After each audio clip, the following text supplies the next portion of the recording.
¿Alguna vez han preguntado cómo los deportistas logran hacer las hazañas que hacen en resistencia, velocidad y fuerza? Como por ejemplo cuando un maratonista logra vencer varios récords o un nadador se impone al resto y gana muchísimas medallas. O como por ejemplo cuando un basquetbolista logra encestar un tiro que nos parecía casi imposible. Unos dirán que sus victorias son producto de la disciplina, la perseverancia, de la fuerza de voluntad, del trabajo constante, del sacrificio, y tienen muchísima razón. Pero ojo, hay otro factor más. Por ejemplo, para correr maratones no solo se necesita practicar diariamente, aunque claro, ese es uno de los principales requisitos, sino que se necesita de algo que les ayude a perfeccionarse y a ser cada vez mejores. Y no estoy hablando de un entrenador, sino de aquello que es la esencia de nuestro programa. ¿Ya saben de qué hablo? Así es, la ciencia. Y los deportistas la necesitan para saber cómo su cuerpo es capaz de sacarle ventaja a las leyes de la física y de la naturaleza. ¿Quieren saber cuál es la ciencia detrás de las hazañas en los deportes? Yo soy Diego y esto es Ciencia en Esencia.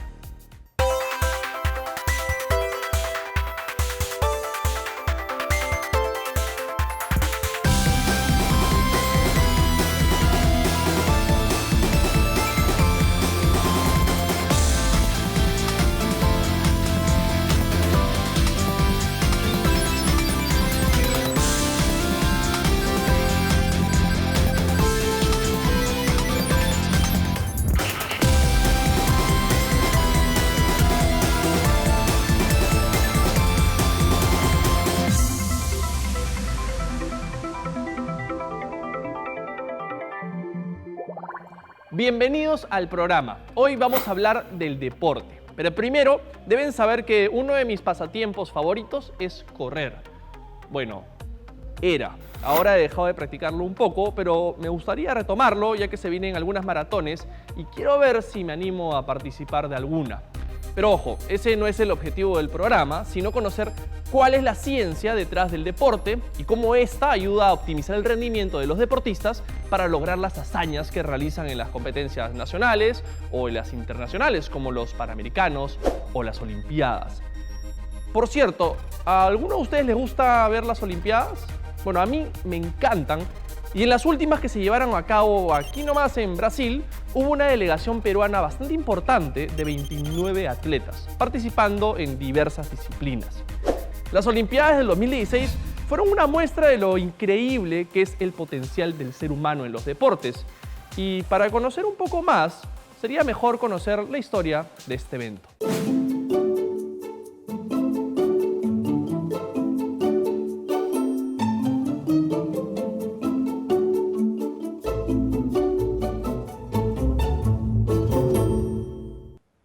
La tradición de las Olimpiadas inició en el año 776 a.C. Se llevaban a cabo en las tierras sagradas de Olimpia, en la antigua Grecia. Su objetivo era festejar las victorias deportivas de manera pacífica, aunque eran distintas a las de ahora, porque no se podía participar por equipos. Es decir, no habían delegaciones por países, sino solo a título personal. Y no habían premios para los segundos lugares. Además, solo podían participar aquellos que hablaran griego y las mujeres estaban excluidas. Lo que sí tienen en común es que antes, como ahora, se celebraban cada 4 años y llegaban al lugar personas de toda Grecia en embarcaciones. Llegaban personas como deportistas, filósofos, escritores, apostadores, vendedores, bailarines y músicos. Es decir, era una gran fiesta igual que ahora. Algo muy interesante es que durante las Olimpiadas griegas se suspendían las guerras y la tregua estaba representada en los 5 aros del disco sagrado. De hecho, fueron esos 5 aros los que vio el promotor de las Olimpiadas modernas, el barón de Coubertin, cuando visitó Delfos en 1894 y decidió que desde ese momento esos 5 aros representarían los 5 continentes unidos por las Olimpiadas. Las primeras de estas se llevaron a cabo en Atenas en 1896, mientras que las más recientes fueron en Río el 2016. Según cuenta la historia, los antiguos Juegos Olímpicos consistían solo en carreras de 180 metros. Luego añadieron más deportes como el pentatlón, salto, carreras de caballos, lanzamiento de discos y jabalinas y algunos otros más. Entonces, para conocer un poco más de esta tradición, veamos una de las disciplinas más interesantes, el lanzamiento de jabalina y el principio físico que está detrás, el movimiento parabólico. El movimiento parabólico es realizado por cualquier objeto cuya trayectoria describa una parábola. Cuando una jabalina es lanzada con un ángulo de elevación, idealmente hay solo dos fuerzas que actúan sobre ella: la fuerza con la que el jugador la lanza y la fuerza de la gravedad. Para calcular la distancia a la que la jabalina llegará, es necesario tener en cuenta la segunda ley de Newton. Esta ley indica que la acción de una fuerza sobre un cuerpo generará una aceleración que aumentará la velocidad del mismo. ¿Y esto qué quiere decir? Que si aplicamos X fuerza a un objeto, su aceleración será proporcional a esa X. Si aplicamos el doble o el triple de fuerza, su aceleración se duplicará o triplicará. Es decir, necesitamos mucha fuerza y mucha técnica para que se suelte con la mayor velocidad posible. Pero la clave está en lograr el lanzamiento en un ángulo de 45 grados, los cuales aprovecharán al máximo la distancia que la jabalina podrá recorrer. Entonces, vemos que entender la física es muy importante para esta disciplina. Todo obedece al movimiento parabólico. Pero mejor, veamos a los expertos practicándola.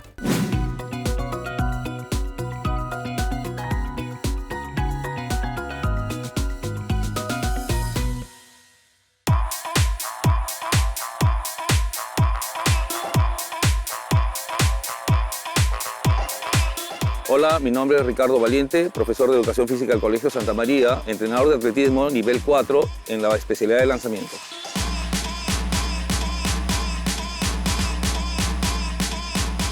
El lanzamiento de jabalina es una de las 4 pruebas de lanzamientos que existen en el atletismo. En el lanzamiento de jabalina se diferencia del resto de lanzamientos porque el atleta tiene que correr.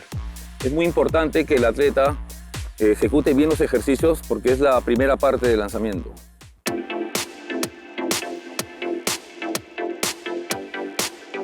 Realmente las técnicas de lanzamiento de jabalina se limitan solamente a si el atleta utiliza un cruce o 2 cruces en la parte final. La mayor diferencia se va a dar quizás al momento de tomar la jabalina, donde existen 3 formas o 3 tipos para tomarla.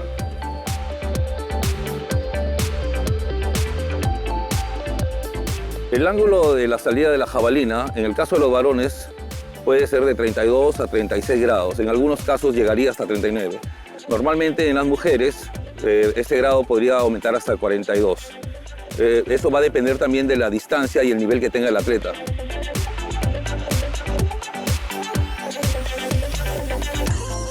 El error más común que se puede ver al inicio de la práctica de la jabalina es que los atletas buscan primero lanzar con demasiada carrera sin dominar la técnica de lanzamiento. El segundo gran error es darle una altura muy elevada, lo cual va a impedir que la jabalina caiga de punta, que es parte del reglamento, ¿no? Otros errores es también perder el ritmo o la aceleración final, que también va a tener resultado en la distancia.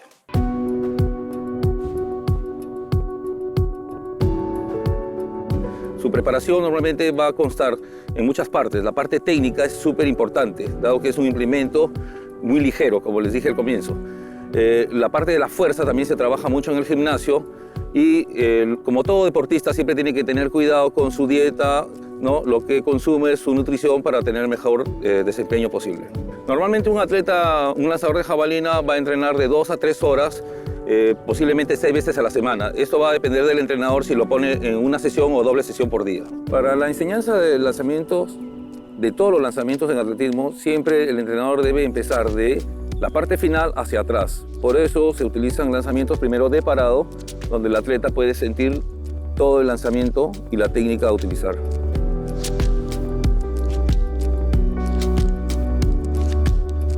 El lanzamiento de jabalina requiere siempre medidas de seguridad. Lo primero que se busca es tener un campo muy amplio para donde se van a realizar los lanzamientos y ver que este esté libre.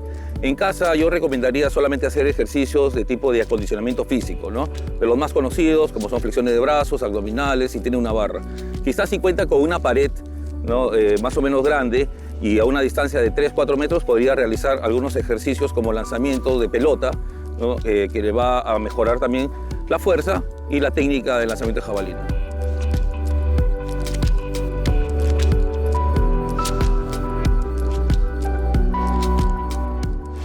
Entonces ya conocimos un poco más sobre la jabalina. Y recuerden, como escuchamos en la nota, no practiquen este deporte en casa. En el siguiente bloque conoceremos la ciencia detrás de uno de mis deportes favoritos, la natación. Ya volvemos.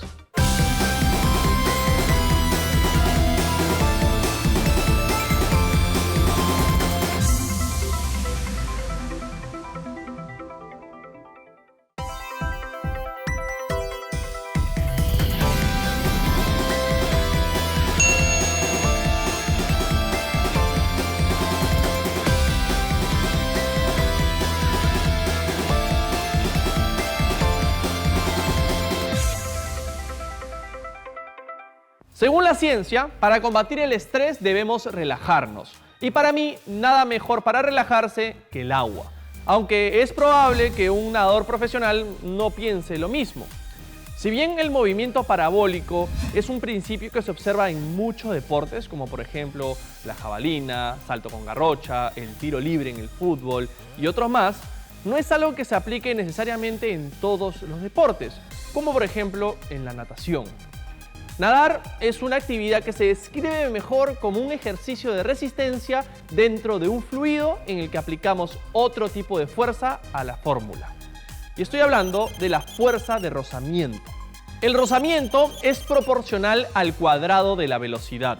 Es decir, que si una partícula viaja al doble de velocidad que la otra, la fuerza de rozamiento que experimentará es 4 veces mayor. Algo así como correr con un paracaídas. Por eso se dice que ir rápido no es suficiente, sino que también el rozamiento del agua debe reducirse lo máximo posible. Entonces, veamos cómo enfrentan los nadadores profesionales este desafío y otros más que existen en la natación.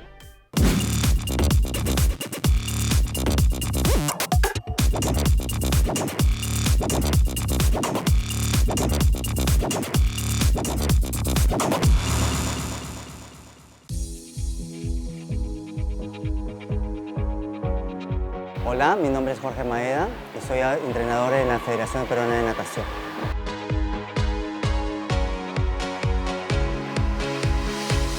La natación es un deporte que básicamente lo que trata es el desplazamiento dentro del agua a la mayor velocidad posible.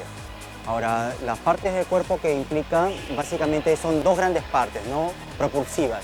La parte inferior, o sea, que son las piernas, y la parte superior del torso y los brazos.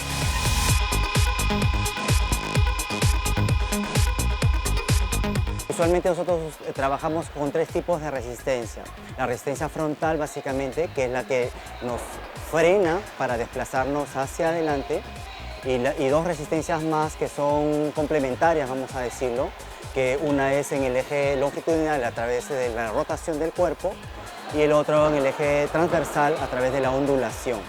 Todas implican fricción, que es lo que nos impide el desplazamiento a mayor velocidad.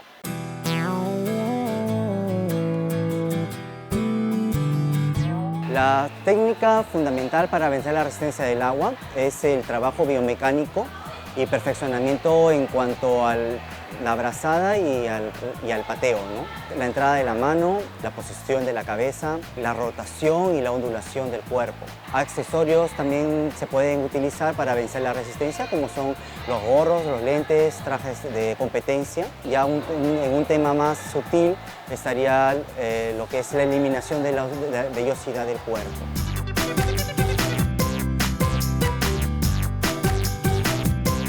Un nadador profesional tiene 2 fases, una que es en el agua y una en tierra o en preparación en seco o dryland.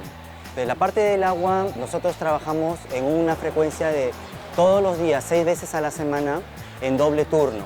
En cuanto al trabajo físico, nosotros hacemos un trabajo básicamente de fortalecimiento, de flexibilidad y trabajo de potencia. Como complemento a este trabajo está la parte nutricional, y la parte psicológica. Hola, soy Camila Quineche, soy nadadora y pertenezco a la categoría de mayores. En mi caso, por ejemplo, entreno 5 horas diarias de lunes a viernes y los sábados 4 horas. Además, llevo una dieta balanceada, trato de dormir nuestras horas.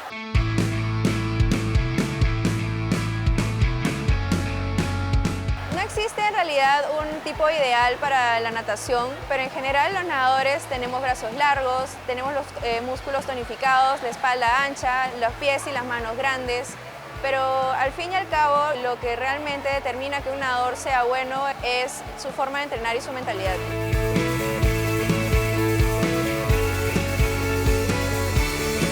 Mejora la tonalidad de los músculos, mejora la capacidad aeróbica. Sin embargo, yo creo que los mayores beneficios se encuentran a nivel psicológico y actitudinal, pues practicar este deporte te obliga a tener un buen desempeño, te obliga a ser responsable y siempre dar lo mejor de ti.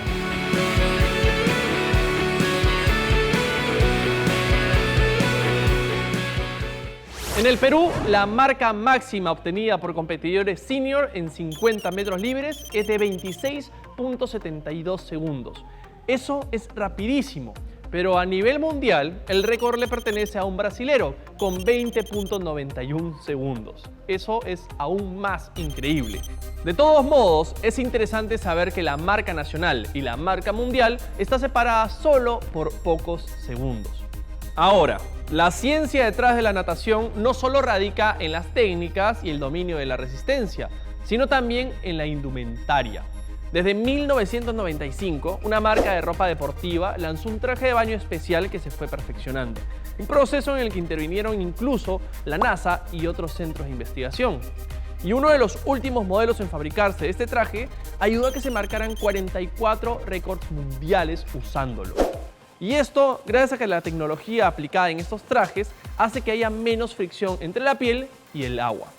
Es decir, reduce la resistencia al agua en un 10%. Y no solo eso, comprime los músculos, aumenta la capacidad de flotar, posee un estabilizador, ayuda también a la propulsión y a economizar el oxígeno, e incluso tiene costuras unidas con ultrasonido. Es por eso que, aunque sus creadores lo llamaron el traje más rápido del mundo, la Federación Internacional de Natación prohibió su uso desde el 2010, alegando que nada externo al deportista debe competir. Incluso el medallista olímpico Michael Phelps, quien ganó muchos premios utilizando este traje, apoyó la decisión. Y hablando de este nadador, muchos lo consideran un caso excepcional, porque aunque no se le puede restar su mérito al esfuerzo y rutina de entrenamiento, está físicamente predispuesto a ser un buen nadador.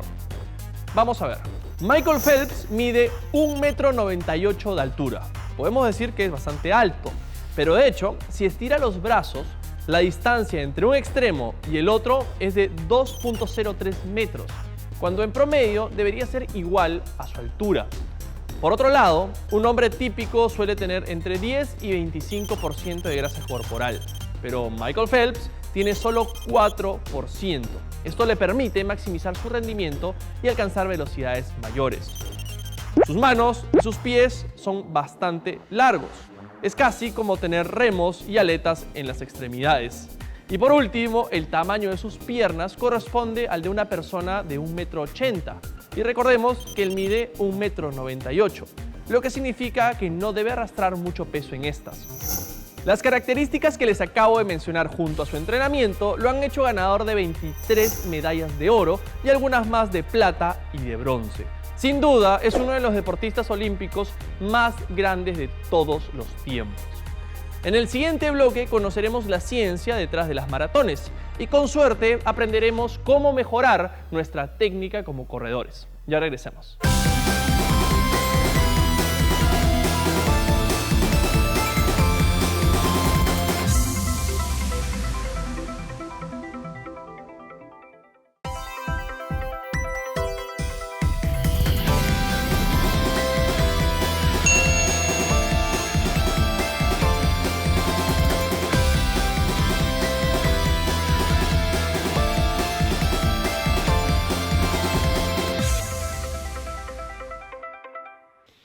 Estamos de vuelta y ahora hablaremos de una de las pruebas deportivas que últimamente nos ha traído varios premios y satisfacciones. Hablaremos de las maratones. Los primeros 7 maratonistas del ranking mundial comparten varias características. Además de ser de origen africano y tener los mejores registros, pesan menos de 60 kilos, lo que les da una ventaja, pues les conviene tener menos masa corporal. Esto ha llevado a la ciencia a preguntarse si existe un cuerpo especial para ser maratonista. Veamos qué sabemos al respecto. Empecemos por los pies. El calzado y el patrón de la pisada están entre los principales factores biomecánicos de un maratonista. Segundo, tenemos el consumo máximo de oxígeno, que está vinculado a componentes genéticos y de entrenamiento. Este consumo se define como la cantidad máxima de oxígeno que el organismo puede absorber, transportar y consumir por unidad de tiempo, y los hace aptos para carreras cíclicas y maratones. Por ejemplo, una persona normal puede consumir entre 35 y 45 mililitros de oxígeno, mientras que un corredor profesional puede consumir entre 60 y 80 mililitros. Tercero está el físico ectomórfico, que consiste en tener las extremidades largas y delgadas, lo que nos permite aprovechar mejor nuestra grasa como combustible. Y por último, su lugar geográfico. Aunque no se han encontrado diferencias significativas entre corredores africanos y de otras partes del mundo, en el consumo de oxígeno máximo se ha demostrado que los corredores de Eritrea y Kenia presentan de 5 a 14% mejor desempeño. A su vez, muchos de los corredores africanos proceden de la misma zona geográfica, del Valle del Rift, y normalmente viven y entrenan en alturas bordeando los 2.000 metros sobre el nivel del mar. Sin embargo, es importante mencionar que más allá de todos los factores físicos mencionados, nada supera un buen régimen de entrenamiento. Y eso lo demuestran nuestras maratonistas como Gladys Tejeda e Inés Melchor, ambas ganadoras de varios reconocimientos internacionales. Lo que nos lleva a pensar que los corredores peruanos seguramente están empezando a sonar mucho más. ¿Y qué tal si conocemos a alguno de ellos para que nos diga qué se necesita para ser un buen atleta?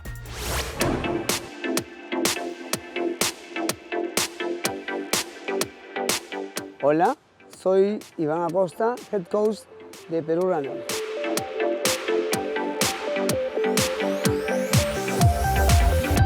El maratón consiste en recorrer la distancia de 42 kilómetros 195 metros.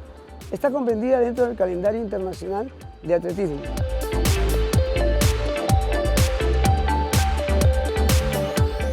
La preparación de un maratonista va a depender de su nivel de desarrollo. Si fuera un principiante, tendría que primero contar con el apoyo de un entrenador y básicamente pasar por un examen físico que le permita a él la seguridad de poder recorrer esta distancia. El entrenador cumplirá en este caso una función de planificador, organizador y supervisador de todo el desarrollo en el cual él va a trabajar. Si fuera un atleta ya de élite, básicamente también va a tener que seguir estos pasos, pero el desarrollo que va a realizar va a ser de mayor amplitud, de mayor volumen y mayores intensidades.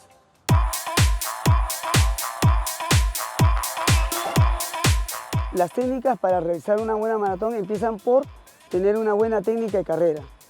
También tenemos que tomar en cuenta la técnica de respiración, que se realiza entre nariz y boca o entre boca y nariz. También tenemos que tomar en cuenta el braceo.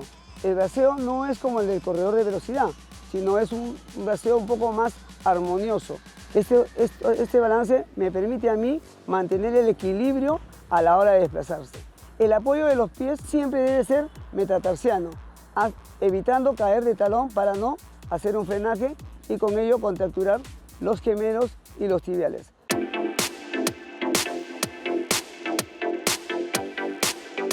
Los factores que influyen en un buen desempeño de un maratonista, lo habíamos señalado, son tener un buen plan estructurado por un entrenador que le permita a él realizar sesiones acordes al objetivo que él ha señalado.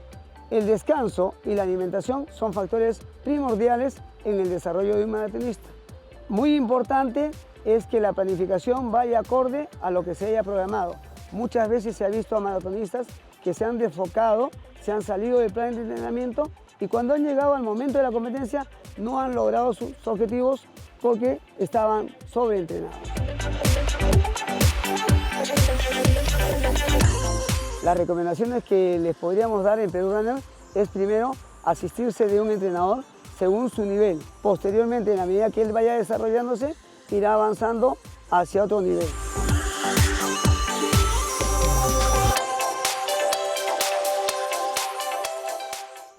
En el 2014, Gladys Tejeda marcó un récord de 2 horas, 37 minutos y 34 segundos en México. Y en el 2017 venció su propio récord por 1 segundo, logrando completar la maratón en 2 horas, 36 minutos y 16 segundos. Y es que 1 segundo hace una diferencia abismal en este deporte. Ahora, repasemos algunos de los consejos que hemos recibido a ver si podemos bajarle 1 segundo a nuestros tiempos. Primer consejo, tener paciencia y entrenar constantemente. Suelo ser muy paciente, así que creo que este lo voy a lograr. Número 2, no pensar en romper récords. Es decir, ser realista. El objetivo debe ser terminar la maratón, aunque implique terminar de último. Ese sí lo logro de todas maneras. Tercero, no dejarse llevar por la emoción. Esto nos indica que, aunque estemos muy alegres y eufóricos el día de la competencia, no debemos dejarnos llevar y empezar a correr más rápido que lo pactado en los entrenamientos. Quizás debería cuidarme de no emocionarme demasiado. 4. Tener un entrenador.